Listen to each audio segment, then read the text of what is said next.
Hey there, y'all, and welcome to today's Daily Down and Dirty. My name is Fairlight. Welcome to Airy Fairy Tarot. All right, y'all, the message today is about clarity through chaos. We start out with this 5 of Air reversed card. Now, what I really want to notice or point out is that she's holding this mask that she's been wearing. And once she removes the mask, it becomes pretty obvious that she's been operating with blinders on. And you can see there's even tears streaming down her face. I always feel like with the blindfold and whatever, it's like blindly following where others dictate, blindly following where others want to guide you, and not really feeling like you have a choice in the matter, just having to wear a mask of serenity while you deny your own true vision for yourself.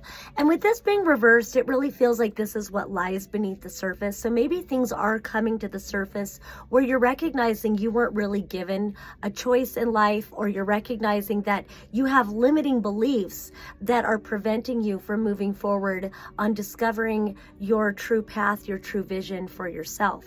So then we come over to here. We've got the 9 of Earth on top.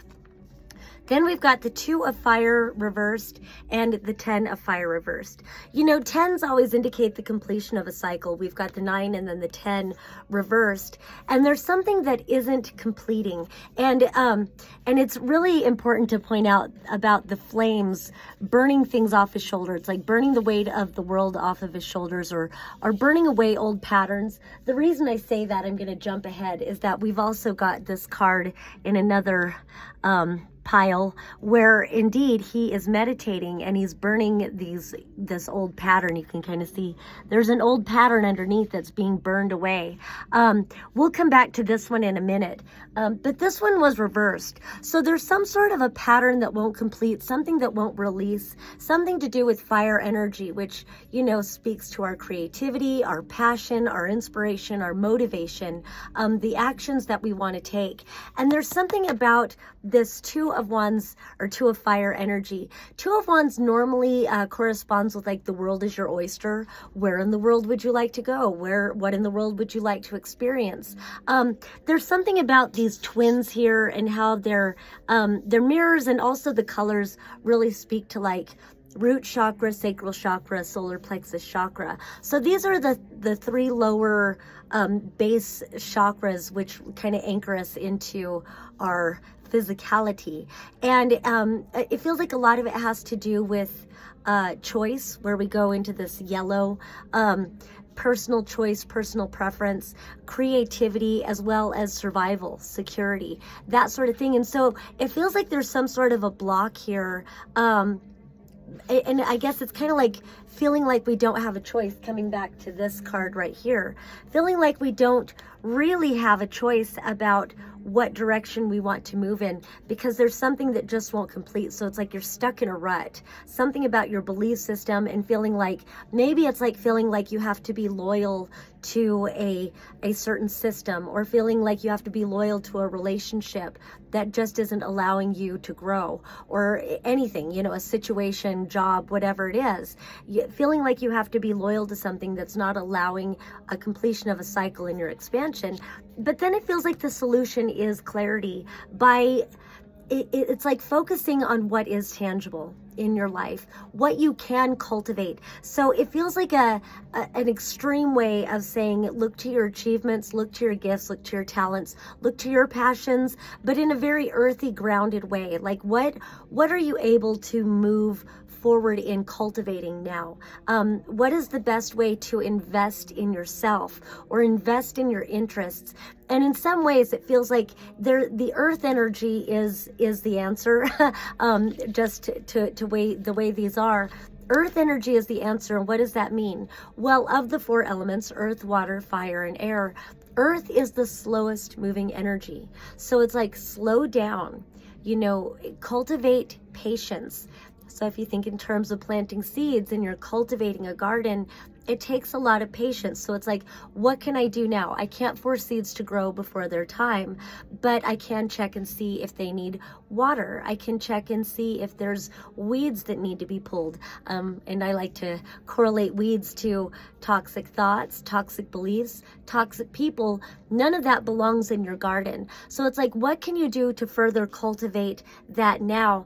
And then there's also like an offering being made. I have a dear friend who often will say when he's feeling depressed or when he's feeling stuck, he looks for ways that he can be of service to others. Because often in being of service to others, it helps to move whatever energy feels stuck, and he's able to move forward through those acts of service. So there could be that too. Also, there's something very prominent about this third eye, and so it does also feel like just nurturing that which is.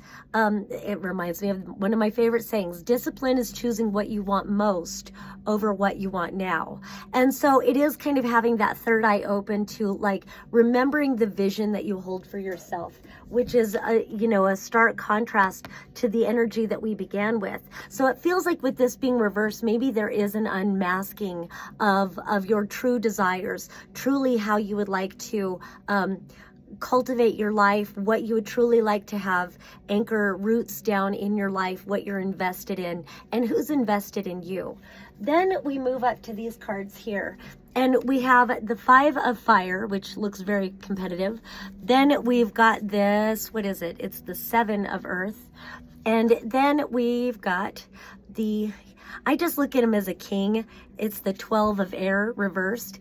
And so with these right here, it's kind of like, when you're meditating and your brain just won't shut the fuck up. And it's like, cultivate this meditation experience anyway. I kind of want to just highlight this energy. You see that he's making contact with the earth. He's established this strong contact, and I want to compare it with this one. I'm going to turn it right side up now. You see that it is about these energy wheels, the chakras, and this divine connection to the universe. But this was reversed, so it feels like there's some sort of a block in that, in that divine connection or whatever. And so it's like, get back to the roots, root yourself in, anchor yourself, meditate and connect with the earth, and recognize those blocks maybe in a more tangible way about what are these old patterns that need to be burned away to inspire these new ideas. I love that the ideas are these branches. You've got green apples, red apples, and then the old leaves that are ready to fall away. And so if you can recognize you're always in process, there's always cycles of, generation, regeneration, rebirthing kinds of things, new inspirations, and somehow getting connected. Often it wants to come through. Go to nature, recalibrate your energy. Allow the trees to draw you back into their reality so you can remember the nature of who you truly are. We all need to spend more time in nature, y'all. Hug some trees and really connect, get down and touch the ground, establish that connection with the earth and recalibrate into who you truly are. And then again, I feels like the ideas will really begin to blossom. Then on either side of that, we've got the Death Rebirth card. And then we've also got this 11 of Air. With this one, it reminds me of the Science of Mind teachings. If you're not familiar with that, I used to sing at the Centers for Spiritual Living. And so much, a philosopher once told me that that belief system is pantheism. So I'm very much a pantheist. But then, quantum theory says the entire universe at the quantum level is all one unified field. And I like to be dramatic, not just the solar system, not just the galaxy. The entire universe at the quantum level is all one unified field. So what does that say? It's all creation energy. That's all there is. It's all creation energy. We know there's consciousness to it because we are conscious. Consciousness gets expressed, but we are that divine energy. We are the goddess. We are the God. We are divine being. And so the reason I think of Science of Mind, because they all call it, they call it mind. And so it's like the great universal mind, the great universal consciousness is in back of all things that are materialized. And in this case, it's the human form. And I love that the mind energy speaks through the human heart. And so it's like really aligning to that greater. That's where you rediscover and reconnect with your divinity, is through the wisdom of the heart. And it feels like you are in this great transitional, transformational process where old things are dying away. This could be aspects of yourself as well as relationships, or just, timelines, whatever scenarios. But something new is being cultivated, is in gestation, and will be reborn in its own divine timing, will be born.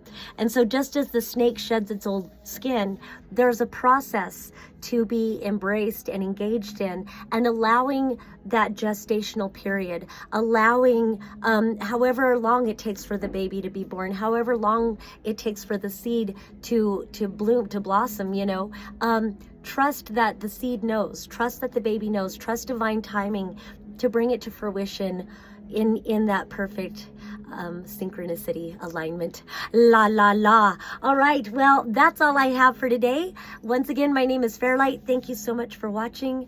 Peace and love until next time.